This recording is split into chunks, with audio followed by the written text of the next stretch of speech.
Thank you for tuning in to Starkey Multifamily Podcast. I have with me a special guest who's going to talk about raising capital. So Puja Talati is a principal and partner at Enzo Multifamily. She has real estate experience, including over $240+ million in real estate assets.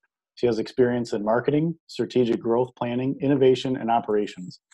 Puja also consults with Fortune 500 companies, lending her marketing and branding expertise. She's a former brand manager at the Hershey Company, where she managed and marketed iconic brands such as Hershey Kisses chocolates, or Hershey's Kisses chocolates, achieving above growth targets for the $240 million brand. She also led 2 brand launches and has experience building brands in international markets. Quite a resume, Puja. Thank you for coming on. Thank you for having me. I'm excited to be here. So let's start by talking a little bit about Enzo Multifamily and what they do, and how did you get involved with them? Yeah, so Enzo Multifamily, we started in 2015, and we currently own, I believe it's around, I'm losing track of the numbers, but I think it's about 9 properties. So it's a little over, we should have about 3,000 units by the end of this year. Most of our focus is in the DFW, Orlando, Jacksonville markets. And so how I kind of came on board is, my past use, I did consulting and brand management work. And I was, my husband and I had always been interested in real estate. But, we just had a baby. And so with 2 full-time jobs and a baby, I couldn't take on a 3rd full-time job. And so I was at a good point. We had just moved. I was looking for a job. Talked to my brother, and he started Enzo Multifamily. Seven Salati started it with Vina Jetty. He's like, why don't you come on board with us? We need someone to kind of help out with marketing, and that's really my area of expertise. And I said, you know what, why not? If it doesn't work out, I can always go back to corporate America. And here I am a couple years later. I clearly love it. And so I do a lot of the marketing, both for the company as well as kind of helping out with all of our properties and working with our property management companies really closely on the marketing side. And then, my background is also in operations. And so I do a lot of the internal operations for Enzo. I think people forget when they're in the multifamily business, it's not just running the properties themselves, but you also have to run your own company. That is a very that's a good point. There's a lot of people that forget the whole business side to it. Mm-hmm. It is a business. I know it's not pitched as a business in all the gurus, but you are running a business. Absolutely. And getting 3,000 units in 4 or 5 years is spectacular. So that can we talk a little bit about how you grew so fast, so quickly? Yeah. So, we're a lean company. There's 4 partners. So Sepin, he does a lot of the acquisition side of things and the strategy. And so he works really closely with a lot of our brokers and lenders, as well as building relationships with PE groups and doing a lot of the modeling. Vina Jetty, she focuses a lot of her time on building the investor relations. And she's really fantastic at what she does. Neil Dandona, he is actually a physician by day, and then this is also something that he loves. And so I don't know how he finds time to do all of it, but he does. He focuses a lot on the asset management as well as building the investor relations side. And then myself, I do the marketing and operations, but then also helping out with the investor relations side. And so you can see with the investor relations, it's all partners, spend a lot of time with that. And I think, one of the things is just building the relationships. Our network really first started off with close family, close friends, and then, word of mouth just sort of spread. And then that's how people got to know us. And then with the marketing, you start to market yourself, people start to get to know you. And then a lot of it, I think, is your track record, right? Once people start to see like, hey, this is working, it's going really well, let's reinvest. And then, like I said, word of mouth just really helped it grow. And then building top and key relationships. So I think that has really helped us from a growth perspective, not just from the investor relations side, but also from like the broker side and knowing that you can close on time. We don't really have a lot of issues between brokers and people selling the property. And so making things as easy as possible for people, I think has really helped, has put us in a positive light. And that helps everybody want to work with us. And then it started giving us a lot of like off-market opportunities. Okay. So let's talk about that first deal. So you talked about all the experience that you had and how Mm-hmm. you built your track record, but that first deal clearly didn't have that. So how did you establish your relationship with your broker, with ultimately the seller, the investors, and so forth?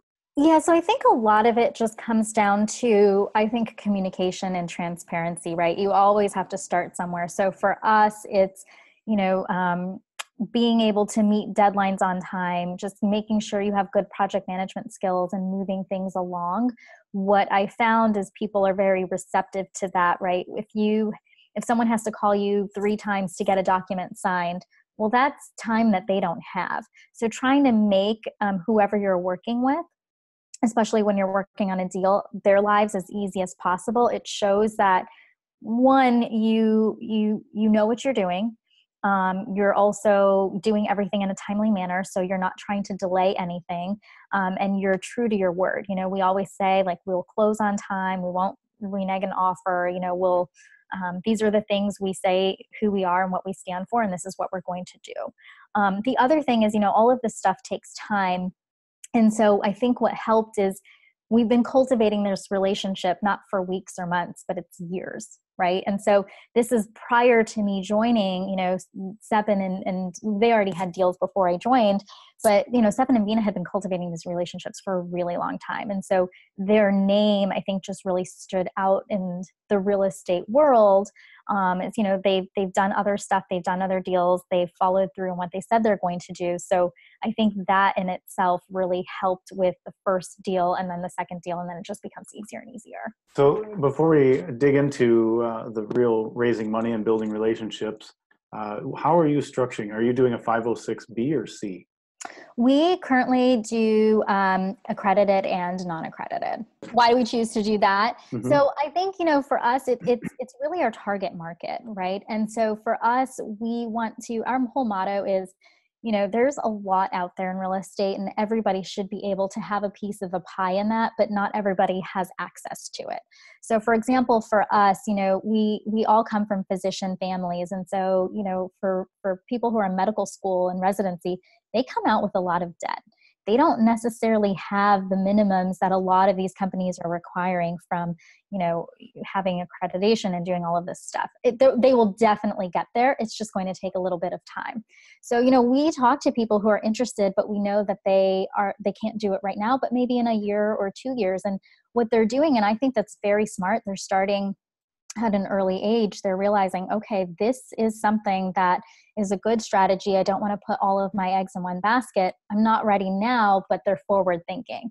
And so it's developing those relationships for a long time. And we want to be able to give those people that opportunity to do that. And, it's also gaining that trust. We were also there on that time period at one point, right? So I'm married to a physician, Bina's married to a physician. So we kind of get that. We know what stages they're going through. And I think that also helps build some of that trust. But we just want to be able to give that opportunity to other people. So are you getting all or most of your investors from physicians or in that area? I would say a majority, to be honest, are accredited investors. And so it just works out that way, but we don't want to close the door. Mm-hmm. And we've talked about doing that in the future, having just, raises that are just for accredited investors. We just haven't done that yet, but it's something we thought about. And, I think it just depends on the project. I mean, it's interesting. You see a lot of the real successful people they only target like physicians or, maybe dentists or, some category of people that's small. And I think a lot of people struggle because they want to just go to everybody in the world. But so that's fascinating that you focus in that direction. Yeah. And for us, I think it's like what I tell people is when you're looking at your target market, you look for, who's your closest in terms of like your friend circle, right? Because a lot of people ask, well, I don't really know where to start. And you kind of have to start with what comes naturally for you, right? So for us, since we have this huge physician network to just begin with all 4 of us partners, it just logically made sense. And that's kind of how it started, because that's where our family friends are, our family is. And so that's where we get, we have a lot of accredited investors, but then, like I said, we also have the sophisticated investors who will eventually be accredited. And this is kind of where, our ecosystem is. And so it just became very natural to do that way. So I think, if you're starting out and you're kind of wondering, well, I don't know where to start, just look at who your network is, and start really close. And then you can see that it'll progressively just become bigger and bigger. Yeah. So, what would you recommend for somebody who is, like you said, they don't know what their network is. Maybe they're not making much money themselves, so their network of friends are probably making the same as they are. Their families at the same range. Where would you suggest they might look for people? I think for us, like, a good place to start is always like looking at your family members, right? They want to see you be successful. And so I think if you really believe in yourself and you really believe in your company, well, now your pitch sounds so much more you have confidence in it, right? And I think you have to believe in yourself, and you have to believe in your company, and you have to believe in what you're doing to sound confident. I think that's very important. And ask for feedback and say, hey, like, I'm telling you this, and I'm telling you about this opportunity. What questions do you have?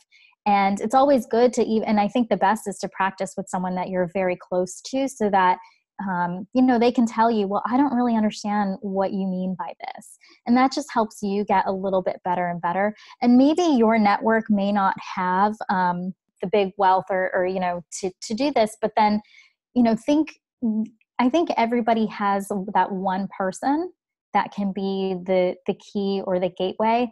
And then also just going to a lot of networking events. That's how you meet other people within the industry. And then that's how you partner, and that's how you grow. So I would say that there are challenges, but all of these challenges are easily overcome. I mean, I've met so many people who started out very new, didn't really have a huge network, but they just started to go to these meetup groups, go to these bigger conferences, meet people, partner with people. And I haven't seen anyone really stop from there, and it's just been successful going forward. That's awesome. And I agree with you. The most common advice I give anybody is go to as many meetups, conferences, anything that you can go to, even if it's not real estate related, just go to them. And yeah, you'll meet people, you'll find, other creative ways of what people have done. Like, if it's not within your immediate network, I've listened to so many podcasts of people saying, I didn't have $100,000 to invest in myself, but I got other people to invest for me. And, I didn't realize, but I had that one friend. And you really just need that one person to believe in you and believe in what you're doing and help you out. And then it'll just kind of, domino effect from there. That's great advice. So when you're approaching somebody similar to that, so let's say you're the new person and you're talking to somebody, how are you approaching that conversation? Because you're not going directly and saying, hey, I would like to have you invest with me. Yeah. So, if I'm thinking about a great example is like family, right? They are very curious in, hey, what are you doing? Puja, you left your job in marketing. What are you doing now? And it's a great segue to talk about, hey, I'm in real estate. I just joined this company. Here's what I'm doing. Here's what we do. And, they're intrigued. They want to know more, because, to be honest, a lot of people just think, when they think about real estate, the first thing they ask me is, oh, are you a realtor? And I say no. And then I explain the commercial side of things. And then I say, we look at 100 units or more. Oh, and then they're just they're curious. They ask more questions. And that's the great opportunity to share. Hey, did you know that this is how you can invest, and this is what we do? And some people do, if they're more well-versed in, the different ways to invest, but some people aren't, and they're really intrigued. And then, to be honest, usually I leave that conversation and they're very grateful, and they want to learn more, and they want to, visit the website and get more documents and see what they can do. So how are you tracking your contacts? So you go to a conference. So, you and I met at a Michael conference. So you've got probably 50 cards at least from different people. What are you doing with next steps? Are you following up with everybody? Are you entering them into a CRM? Yeah. So typically what we do, or what I've done is, with the close contacts that I have, I'll generally send a thank you or say, hey, it was great meeting you. And it's always good. This is something I learned from business school. It's always good to just add in a few sentences of something that you discussed with that person. To be honest, if you go to these conferences, I get so many generic thank you emails of meeting you, like, hey, it was great to meet you at the conference. I kind of know that it's very generic and they probably sent that to everybody. And so they probably don't even remember who I am. Mhm. And so I actually don't send it to everybody who I get a card from. I, try to make sure that the people who I've had meaningful conversations with, that I'll follow up with them, because I think those are the ones that they're going to remember you, then they're going to remember the conversation. Reed, I think like you're a great example. You sent me a follow-up email. You had a couple of sentences of like what we talked about. And, the names was a big thing that we talked about. And, Mhm. I remember our conversation very vividly, and there were so many people at that conference. And so I think it's very important to make your emails personalized and don't just do a blanket, because most likely you can send a thank you to 100 people, but you're not going to get anyone to really respond to you. Mhm. But so I think it's more about quality than quantity. If you make 10 really great contacts out of a big conference that you meet, I think that's really successful, because then you can cultivate those relationships even further. And then, they'll start introducing you to other people. And that's usually what tends to happen, because then your thank you email is just, it's a little bit more meaningful to them. And they say, oh yeah, she really remembered our conversation. And you're not going to remember 100 conversations. No. So, sometimes after meeting someone, if I have a quick moment, I'll try to jot down a few things so I don't forget, because I'm not always great at remembering someone's name or face. And so I try to remember, and then that's how I'll remember, oh, okay, this is who I talked to. So those are really great steps. We do use CRM systems now that we're at a really big size that we kind of have to do that. So every time we have conversations with people, people sign up through our website, and then we always have a phone call with them, and then we put their names in. So they're in multiple places. So we know, who we're going to target from an email perspective, whether it's someone who's hasn't invested with us, someone who has invested with us, or someone who's just getting our newsletters just because they signed up. So we kind of target and segment out who we talk to. And I think, as people, when you're small, you may not have to do that, but you should always think about like your 5-year growth plan or your 10-year growth plan, because you don't want to put a process in place and then have to rework it 5 years later. So how do you determine, which category somebody's in of following up? Is there a certain trigger that makes them somebody you call or somebody you email, or how does that work? You mean from a conference or just in general? So you mentioned they have different categories of people that you would reach out with. Oh yeah. So usually the way that it works is when someone signs up through our website, we ask a lot of questions, and it kind of helps us understand who that person is. So, are they an investor? Are they, someone who's just in the industry? And for example, they do property management. So there's different categories, so they automatically can get categorized that way. And then, if they are looking to invest with us, well, now we have to have a conversation with them and get to know them a little bit better and develop those relationships. And then, if you're a current investor, well, then you're tagged as obviously an investor, and then you have all of the projects that we're with. So it's we try to keep it as granular as possible as people come through, and it just helps us know, who someone is. And so it's an automatic filter through the process. And that's a beauty of CRM systems, is you can have certain things set up, and the computer kind of helps do all of the work. So it's not so manual.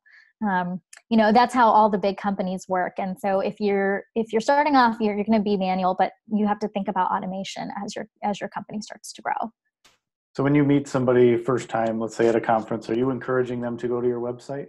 Absolutely. Yeah. Because, I can tell them about the company and everything, but a lot of people are visual, right? They want to then do their own due diligence. And so we always tell everybody, yeah, here's my business card, here's the email or the website, go check out our website, look at our profiles. You can get to know a little bit more about us. And, once they sign up, they also get an email with some more information about us and documents and things like that. And so I think, it's something that, if you're in this industry and you're starting out, you have to have a website. People are going to want to see who you are. I mean, I think, just in this day and age, when we're looking at buying products, what's the first thing that we do? We go online and we do our own research. So I think, everybody, I just direct them there because I think that's where they would want to go. So how are you tracking your relationship? So you hear a lot of people say there's 3 touch points or, different things. How are you tracking that? It's not just somebody you met at a conference, they went on, signed online and says, hey, I'd like to invest with you. So how are you tracking that you've made those touch points? Yeah, so obviously, with the first thing is, okay, if they're interested and then we talk, we definitely send emails back and forth, right? So we have that. They go online, they sign up, then we also follow up by having a conversation. And so all of that is logged. And then it doesn't just end there. What we try to do is then I'll follow up and say, hey, how are things going? And I try to just have those different touch points, whether it's sending an email or just calling everybody on like a quarterly basis. And to be honest, what I found is usually I'll be talking to people almost on a regular basis. Like every month, someone will email me a question or especially new people because they have a lot of questions. And so it's email or, hey, you know what, that's too long to type out. Let me just, if you have a couple seconds, let me just hop on the phone and call you. So, we have all of their information obviously like logged into these CRM systems. But at the same time, like it's really important for us to really get to know who they are. And I'm not just talking about like their financial history and, what they're looking at, but really also we want to get to know them at a personal level, right? So families, what do you like to do for fun? What are your hobbies? And, if you can relate to everybody, it's really great because then it also adds other touch points. And, when I see things as I'm walking around, like, oh, that reminds me of so-and-so, let me take a picture and send it to them. And so it really ends up being a very natural way of just keeping in touch. And so I find that that's really easy to do. Yeah, I love the whole relationship building and that it shows that you actually care about them as an individual, and that's important. And that's really who we are. We like to say we're like, it's Enzo Multifamily, but it's the Enzo family. And so we really, and that's something that also I think was really important that I learned is that you want to be able to know about the person on a personal level. And so when, for example, when Hurricane Dorian came through, we have a lot of not just residents in our properties, but we know a lot of people in the Florida markets. And so it's just being able to reach out to them and saying, hey, how can we help you? And just making it very personable. I think it really goes a long way because I also try to put myself in those shoes and say, well, okay, if I was this person, how do I want to interact with someone? How do I want them to contact me? And I think they really like it. And what I've noticed is now there's like no screen, if you will, right? If they have a question, they just shoot me a text or they just call me and we say, hey, we'll get back to you, as quickly as we can. Or, hey, let's just hop on the phone right now. And I really like that. I don't want people to feel like, oh, we can't, we probably shouldn't ask that question or not send that email. And people don't really have any hesitations. And I kind of like that. I like that whole person to person thing. That definitely falls in line with what we're trying to do too. So let's talk a little bit about the process of getting them signed up. So they've got, they're interested, then what? What do you do from there? So if they're interested, obviously they sign up, we have all of this information, but in order for you to get anything from us, then we have to have a conversation on the phone. Like that has to happen. We ask, there's a certain criteria of questions that we ask. And, it's a great way for them to get to know us and for us to get to know them a little bit better. And then also, there's only so much that you can read about online or send an email. It's always great to hop on the phone and just answer all of those questions. And usually it's not just one phone call, it's usually multiple phone calls and just developing those relationships. So that's really like the next step. And then, like I said, they also get a bunch of documents from us for them to understand our process, to understand a little bit more about us. And so there's always a lot of back and forth to just understand like who we are, what we stand for, and they learn the process through there. Just for those who are unfamiliar with the process of signing the PPM and. Oh, okay. So like going further into like the PPM and things like that. So, there's obviously a vetting process and through that we kind of say, okay, this is, you're now able to get not just our newsletters, but you can start to see some of our offerings. So once they've kind of passed that litmus test and we have our vetting process. So let's say you're already, you're seeing some of our offers. So the way that works is then, you are interested, you fill out a soft commitment form to let us know, hey, I think I'm kind of interested in this process or interested in this investment. Then we also have an investor like conference call, so you can get to know a little bit more about the project. You get an offering memorandum, and then you get a PPM, the private placement memorandum, which is basically your legal document, if you will. And then once you read that, you sign, we countersign, and then they wire. And this is a fairly standard process, not just for us, but as you probably know, with a lot of other people. And so that's kind of the process, I guess, from like beginning to end, if you will. But usually in between, as you know, there's always a lot of questions or, hey, I didn't get quite all of that in the conference call, or I have a couple of follow-up questions. Can we chat? And so we're always available because we want to make sure that everybody who is invested or thinking about investing has all of their questions answered. We don't want anyone to have like buyer's remorse or feel like they didn't get all of the information up front.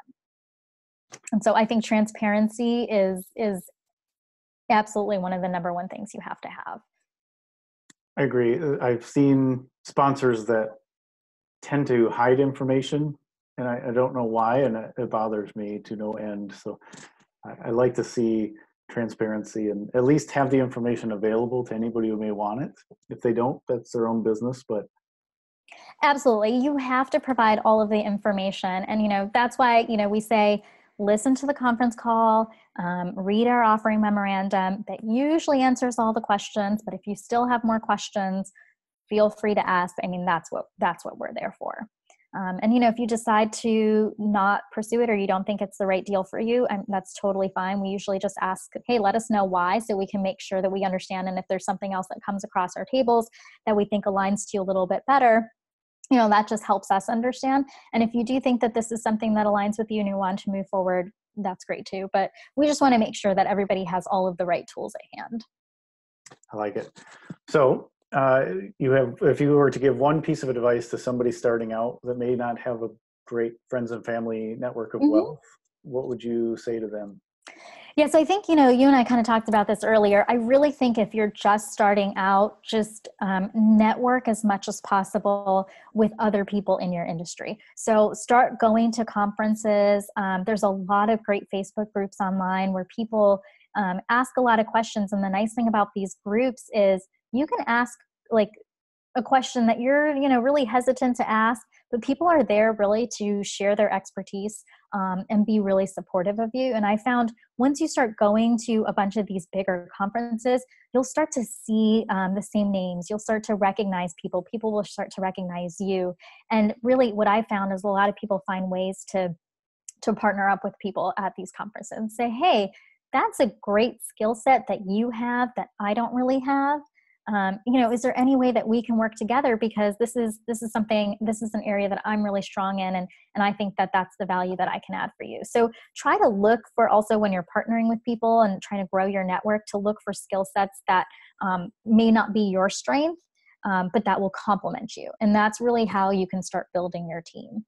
And I say, the power in numbers, it's so much better when you're working with more people. I always say, real estate industry is really big. The pie is really big. So why not just, power in numbers, work with a lot of people so, everybody's a winner. I agree with you 100%. So that's great, great advice. So tell me, how can somebody get a hold of you or Enzo Multifamily if they needed to? Yeah, absolutely. So definitely visit our website. It's www.enzomultifamily.com. So it's ENZO multifamily.com. You can sign up there. There's also a contact us, so you can email us from there as well. Well, thank you very much. I appreciate all the time. Yeah, absolutely. Thank you.